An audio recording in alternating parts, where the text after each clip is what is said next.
Assalamu alaikum wa rahmatullah wa barakatuh. Ce soir, je voudrais faire un message qui me tient à cœur, qui, j'avoue, j'arrive difficilement à en parler avec calme.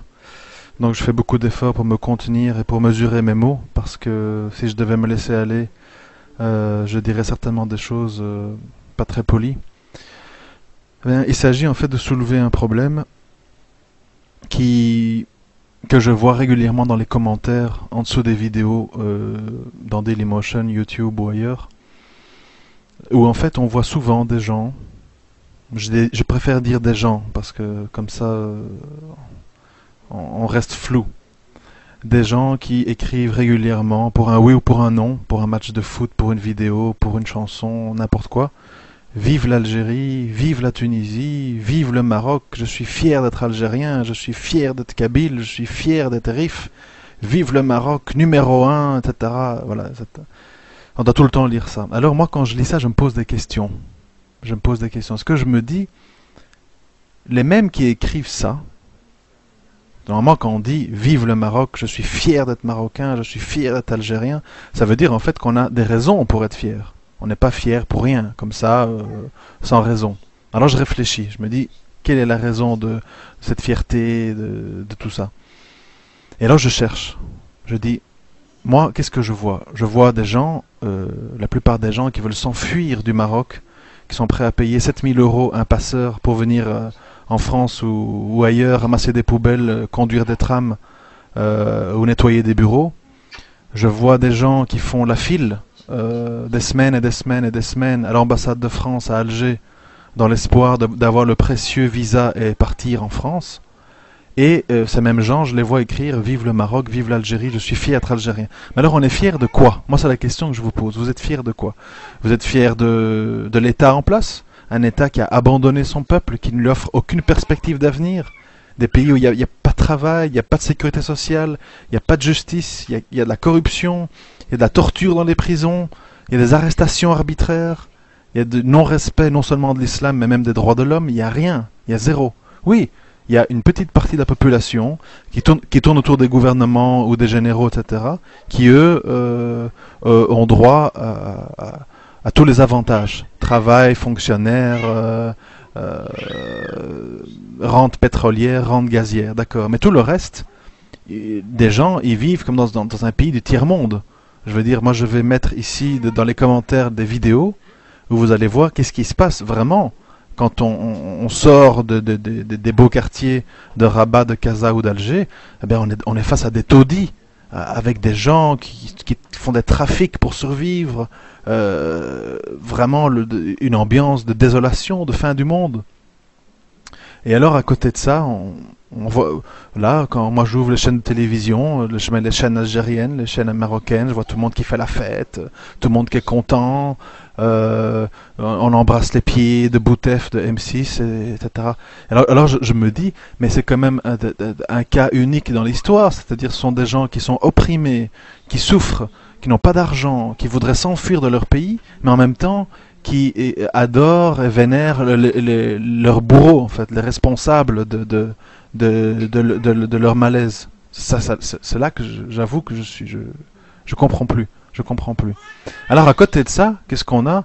On a aussi des religieux, hein, je ne vais pas citer de noms, vous allez les reconnaître, des religieux qui, dans toute ce cataclysme apocalyptique, hein, parce que vous vous doutez bien que qui dit misère, injustice, corruption, ça engendre plein de choses. Trafic de drogue, prostitution, pédophilie, vente d'organes, etc., etc. Je ne vais pas faire la liste sordide de tout ce qui se passe dans les pays où on crève de faim.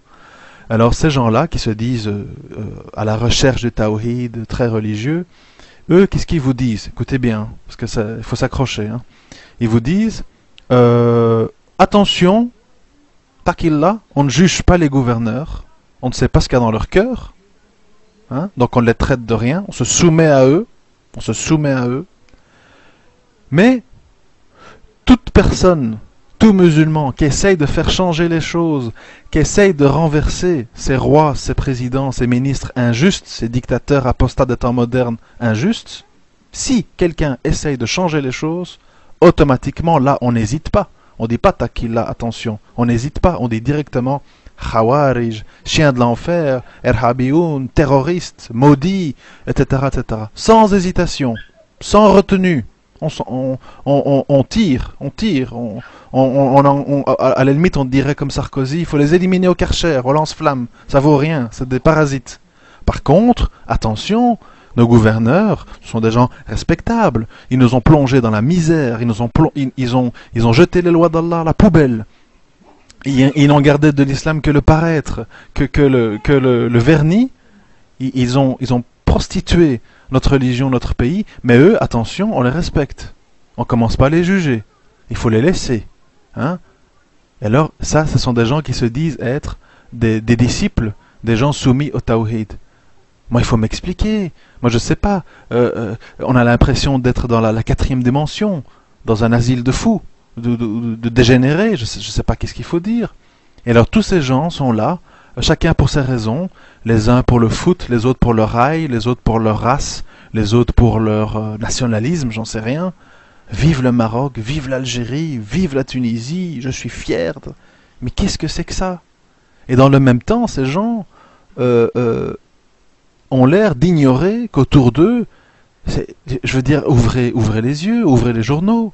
Les gens, maintenant on est rentré dans la période de Ramadan, les gens ne savent même pas comment ils vont manger le soir. On les voit à Al Jazeera, ils disent avec l'inflation des prix on ne peut pas suivre, on n'a pas l'argent, on n'arrive pas. Combien d'hommes ont des reportages au Maroc, en Algérie, les gens savent plus se marier, ils savent plus payer les dots extravagantes et le prix des fêtes dans les hôtels et tout le bazar qu'ils font là-bas, malheureusement. On est loin des mariages sunna, on est dans les mariages mélange Dallas avec les feux de l'amour, bref. Alors, moi je comprends pas comment des gens qui souffrent, qui vivent comme des animaux, ne veulent en même temps pas qu'il y ait des gens qui changent les choses. Et quand ces gens prennent le courage, prennent le risque avec les conséquences qu'on connaît, parce que quand on est attrapé par les flics marocains ou algériens ou tunisiens, on est traité pire qu'à Guantanamo, pire qu'à Abu Ghraib. On est mis à 10 dans des cellules de 5 mètres sur 5. On doit aller à la toilette dans le même endroit là où on dort. Il y a encore d'autres choses que j'ose même pas vous raconter, parce que ça deviendrait indécent. Mais et comment tous ces gens, en fait, acceptent leur sort et protègent même les gens qui leur font du mal? C'est quelque chose qui me dépasse, c'est quelque chose que je n'accepte pas, et c'est quelque chose que je combattrai jusqu'à la fin de mes jours, Inch'Allah. Si, moi je pèse mes mots, si, pour être un bon musulman, comme certains le disent, il faut embrasser les pieds de toutes ces pourritures humaines, pour se dire, voilà, tu as bien obéi à la soumission au gouverneur, etc. Alors je suis désolé, mais moi je n'ai absolument pas compris l'islam comme vous l'avez compris. Comme je l'ai toujours dit, et je le répète, quand j'analyse les premiers temps de l'islam à la Mecque, on voit quoi? Que outre le rappel du tawhid, l'unicité, contre le polythéisme, etc., c'était avant tout un message de justice sociale. Avant tout. On le voit dans cette époque-là. C'était pour le fait qu'on ne méprise pas les pauvres, qu'on s'occupe des orphelins, qu'on n'enterre plus les filles vivantes, qu'on abolisse petit à petit l'esclavage, qu'on élimine le racisme envers comme le premier muezzin de l'islam, Bilal, etc. C'était ça, la source originelle de l'islam, la lutte contre l'injustice, la lutte contre le racisme, la lutte contre le machisme, la lutte contre comment je veux dire, le dédain et l'oppression des pauvres, des miséreux et des orphelins. Mais ça, il y a des gens qui pensent l'avoir oublié, qui pensent que le but premier de l'islam, c'est se balader avec des siwaks, peigner sa barbe et montrer son beau camis blanc à tout le monde. Mashallah les camis, mashallah les siwaks. Mais c'est pas ça qui va faire un mouvement révolutionnaire de justice sociale qu'est l'islam à la base. Et ceux qui pensent ça, pour moi, ce sont tout simplement des criminels. C'est criminel d'exposer la religion sous cet angle-là, parce qu'il y a des gens qui vont croire ça, il y a des gens qui vont suivre ça, et ce sont ces gens-là qui vont se soumettre à ces gouverneurs apostats pourris et qui vont cracher avec les autres sur ceux qui les combattent. Voilà, je m'excuse du ton énervé, mais franchement, avec ce que je lis ici, à gauche, à droite, dans les commentaires de certaines vidéos, me rend vraiment fou de rage. Et je voulais vraiment l'exprimer parce que garder ça à l'intérieur, c'est une vraie torture. Je vous remercie de m'avoir écouté. À très bientôt, Inch'Allah. Assalamu alaikum wa rahmatullahi wa barakatuh.